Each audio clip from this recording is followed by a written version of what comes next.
Alright guys, what's going on? This is Mythos, and you probably saw from that clip, I've made the Sword in the Stone from King Arthur, the Legend of King Arthur. And how does this work? Well, let's just check this out. So I want to break this comparator really quick, and I want to grab one of these redstone blocks and place it there.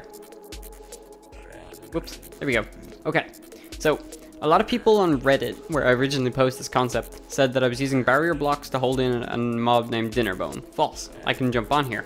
True that I am using a mob, but the mob is upside down, and it is invisible. But you can see I can jump up here, the mob does not move.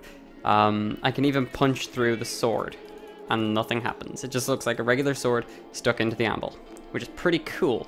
So how does it work? Well, let's take a jump it down into redstone. So basically, we have a classic redstone block clock going on here. We also have TP named Dinnerbone to 50 blocks in positive X and Y and then minus 18. So minus 18 brings it to just below the void, so it dies. And then we also have a test for player in radius 4. So 1, 2, 3, 4. And then it also goes 1, 2, 3, 4. So this is the closest you can get before it will give you the sword. Which you could probably do radius 3 and then you'd be here and it would seem more realistic. But whatever.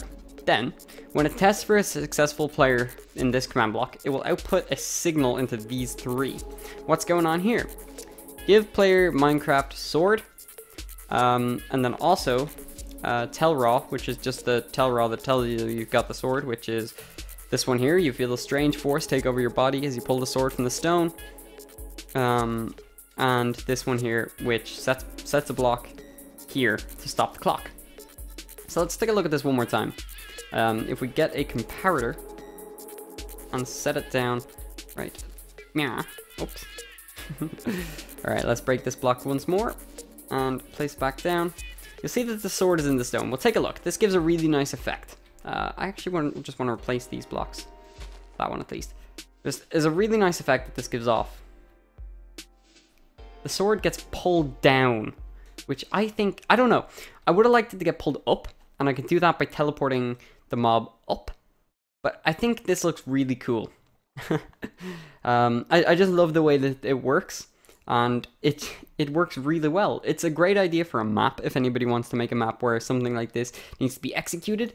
Or one of the other designs I had was to test for a mob, a specific mob, and if that mob was present, you could not pull the sword out. If it wasn't, you could, but it didn't really go quite according to plan. And if there's too many clocks running, this concept does not actually work because it starts to lag the world.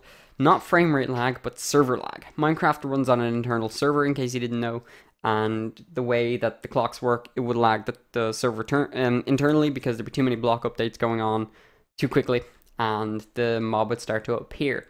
So it doesn't work the best, and I think, yeah, you can see if you're too far away, the mob does appear every now and again, but for the most part it's pretty reliable, and the sword does render from a decent distance away, so it looks pretty cool. I wonder how far we can go with the sword rendered.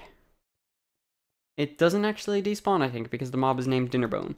So that's pretty cool. You just saw him spawn there and he despawned, but it constantly, if we go back down to the redstone, it's constantly TPing the mob and also spawning the mob.